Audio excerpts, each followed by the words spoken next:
Então, a terceira aula hoje sobre esse assunto é a terceira forma de vocês estarem usando o ing. Então, a terceira forma é gerund.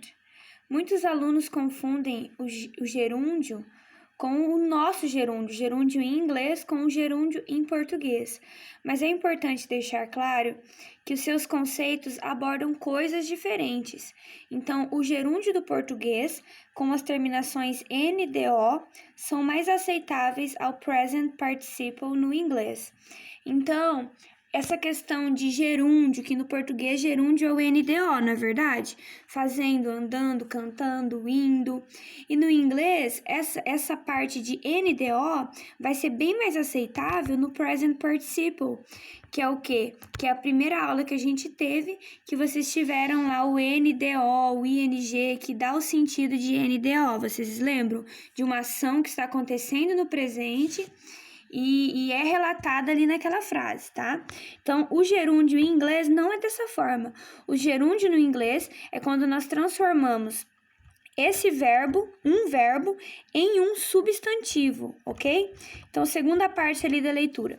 Na gramática da língua inglesa, o gerund é a transformação de um verbo em um nome. Isto é feito quando adicionamos o ing. Normalmente, esses verbos transformados em substantivos referem-se a alguma atividade. Então, vocês vão ver aqui como que funciona a construção de alguns adjetivos. Então, gerúndio em inglês é quando você transforma um verbo em um substantivo, tá? Então, aqui a gente tem o nosso primeiro, ó, o verbo to shop. O verbo to shop é o verbo comprar. Mas se a gente falar shopping, a gente vai estar falando compras, ok? Então, a gente está transformando o verbo comprar em compras, num substantivo, certo? O segundo exemplo, to hire. To hire é contratar, mas se eu for dizer hiring, eu estou dizendo contratação. Transformei em um substantivo. To book. To book é o quê? É um verbo. A gente tem a palavra isolada, book, que é livro. Mas to book, ele é um verbo que ele significa reservar. Mas se a gente vai fazer um booking, tá? É uma reserva. Então, a gente é muito usado, por exemplo, em hotéis, assim. I have a booking here. Tipo, eu tenho uma reserva aqui nesse hotel, tal, ok? Próximo, to read. To read é o verbo ler. Então, se eu falo reading, acrescento o ing, vai transformar esse ler em leitura. Por que eu falo assim, tem que melhorar o reading de vocês? É a leitura. Mesma coisa, o speaking, fala, listening, é o quê? O ouvir, né? O escutar, a audição, enfim. Próximo, to help. To help é o verbo ajudar, estão vendo ali, ó? Mas se eu colocar o ing nele, ele vai se transformar em quê? Em ajuda, ok? To swim. To swim, verbo nadar. Acrescento o ing, natação. Então, a swimming class seria o quê? Uma aula de natação. To surf, surfar. Acrescento o ing, vai ficar o substantivo, surf, tá? To ski, skiing, que significa que é o verbo esquiar. Se eu adicionar o ing, vai ficar ski. To learn, verbo aprender. Adiciono o ing, learning, é o aprendizado. Olha que legal como eu transformo esses verbos em substantivos de uma forma bem legal. To feel. To feel é o verbo sentir, ok? Mas se eu falo feeling, tem bastante em música, né? Don't hurt my feelings, não machuque os meus sentimentos, essas coisinhas assim. Então, se eu acrescento o ing nesse verbo aqui, vai ficar o substantivo sentimento. To speak, que eu já falei, verbo falar. Oh, I don't speak English. Não fala inglês, um verbo. Se eu acrescento o ing, vai ficar fala. Ou seja, you have to improve your speaking. Você tem que melhorar a sua fala, speaking. To test, verbo testar. Testing vai significar o quê? Teste, ok? Então, ali nós temos alguns exemplos sobre isso. Smoking is terrible for your health. Então, fumar, eu peguei simplesmente o verbo to smoke, tá? Que é o verbo fumar, e ele se transformou nessa frase aqui num adjetivo, num substantivo. Então, ficou fumar é terrível para a sua saúde. Olha a segunda. Fishing is our way to meditate. Ou seja, pescar, o verbo to fish, tá? Eu coloquei o quê? Fishing. Coloquei o substantivo e ficou pescar. É a nossa maneira de meditar. Olha lá. Playing soccer is fun. Ok? Jogar futebol é divertido. Learning Chinese is difficult. Aprender chinês é difícil. Tá vendo qual eu peguei o verbo to learn, ok? Transformei ele num substantivo. Running. To run, ok? Verbo correr. Olha como ele ficou legal nessa frase. Running is good for your health. Correr é bom para a saúde. Então, essas palavras acima parecem verbos, mas não são. São substantivos, pois respondem à pergunta: o quê? O que é divertido? O que é difícil? O que é isso? Got it? Entenderam? Como os gerunds funcionam como substantivos, eles podem vir acompanhados de adjetivos possessivos, como my, your, his, her, etc. E também podem vir acompanhados do apóstrofo S, que é aquele possessive, tá? Então, mais alguns exemplos aqui, ó. Her cooking is terrible. Ela cozinha muito mal. Então, olha que legal com essa tradução. A gente vai sempre adaptar conforme a nossa língua, tá? Her cooking is terrible. Ela cozinha muito mal. Peguei o verbo to cook, que é o verbo cozinhar, inseri o ing, ele ficou um substantivo, tá? John's driving scares me. Então, toda vez que a gente coloca esse apóstrofo S aqui, tá vendo, ó?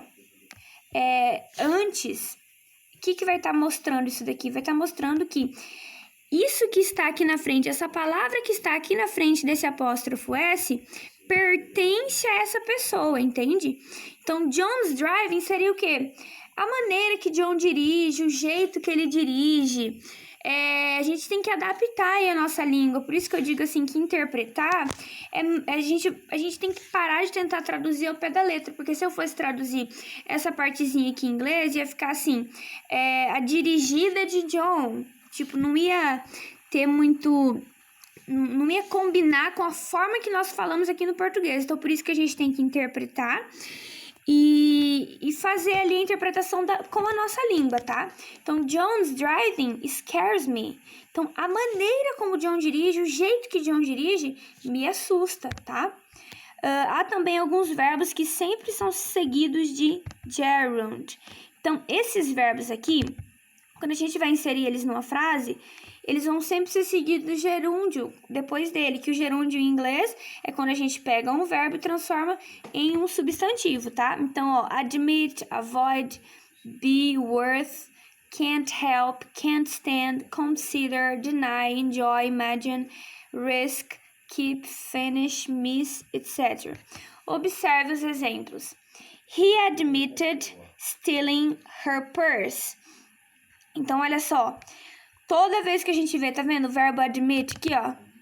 O verbo que estiver, a palavra que estiver na frente dele, nesse caso aqui, ele vai ter que ser com ing, porque simplesmente é uma regrinha da língua. Então, está na frente de admitted, eu tenho que usar algum verbo, esse verbo eu tenho que acrescentar o ing nele, tá? Ele admitiu ter roubado a bolsa dela, traduçãozinha ali. It's not worth trying.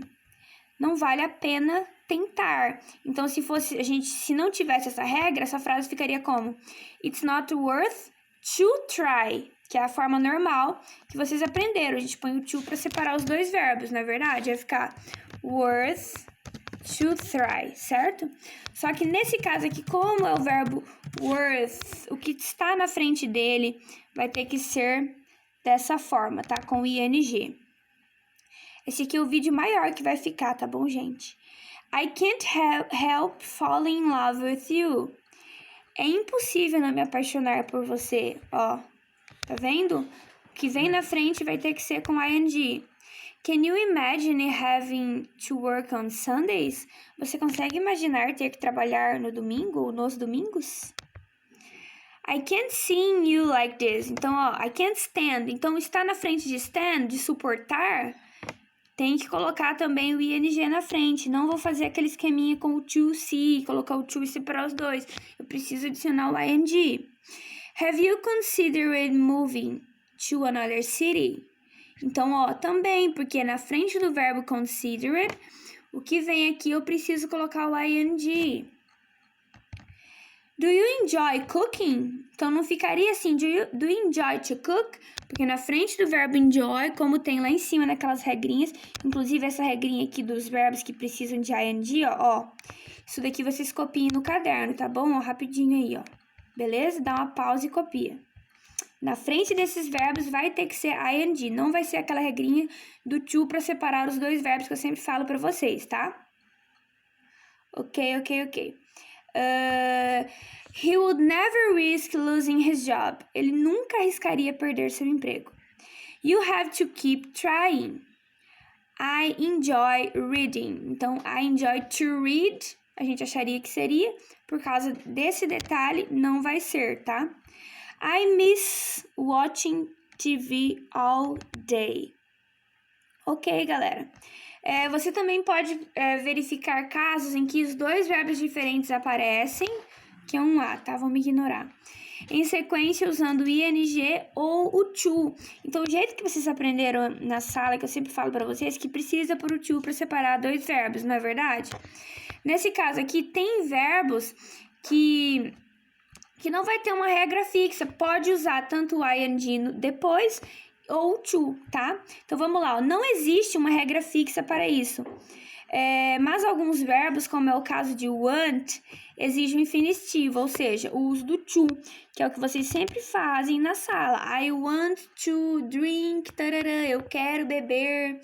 I want to drink coffee, eu quero beber café. Então, nunca na frente de want a gente vai colocar ing, tá? Outros verbos que também exigem a forma infinitiva, ou seja, com o to no meio, need, forget. Então, I need to have a new car. Eu preciso ter um carro novo, tá? Também há verbos que aceitam somente o gerund, como acabamos de ver nas frases de exemplo acima. E, por fim, existem verbos que aceitam tanto o ing quanto o to, como, por exemplo, o hate, love e like. Então, vocês podem dizer, por exemplo, assim, ó, no love aqui, ó. I love to write. Eu amo escrever, que é o que vocês fazem na sala, tá? Que eu já expliquei pra vocês, já vi vocês fazendo várias frases sobre isso. Sempre colocando o to pra separar os dois. Ou também, como esses três aqui, ó, são uma exceção que eles aceitam tanto um quanto o outro, isso aqui também vocês copiam no caderno, tá bom? Esses três aqui que aceitam ing ou o to, tá? Então, tanto faz, sabe? Nesse caso aqui, ó. I hate being sick. Tá vendo? Que o verbo to be, na verdade, o be, a gente colocou o ing, fica, eu odeio ficar doente. Então, esses três aqui, hate, love e like, que é odeio, amo e gosto, tanto faz o verbo que vem na frente, ou eu coloco o to para separar esses dois verbos, como vocês já estão acostumados, ou eu coloco o ing, também vai estar correto, tá bom? Galera, esse daqui é o vídeo maior que eu já fiz, ele vai dar 15 minutos, tá? Mas os outros vão permanecer naquele padrãozinho de 3, 4 minutos. Galerinha, então alguma dúvida, vocês podem me perguntar lá na nossa sala de aula online, beleza? Não tem segredo. Resumindo, nesse caso aqui a gente vai transformar um verbo em um adjetivo. Aí tem aquele detalhezinho que tem verbos que precisam ser acompanhados de ing quando está na frente daqueles verbos ali que tá ali que eu pedi para vocês copiarem. E esses 3 detalhes aqui, ó, que tanto faz ser com ing ou com to para separar os 2 verbos. Essa aula quem vai entender melhor são os meus alunos mesmo, que eu já conversei com vocês em sala sobre isso, tá? Porque tem outras pessoas vendo as nossas aulas aqui no YouTube, esses vídeos, que não são meus alunos, então vai ficar um pouco confuso. Mas eu acredito que os meus alunos vai estar tudo certo, galera. Qualquer dúvida pode perguntar. Bye, bye!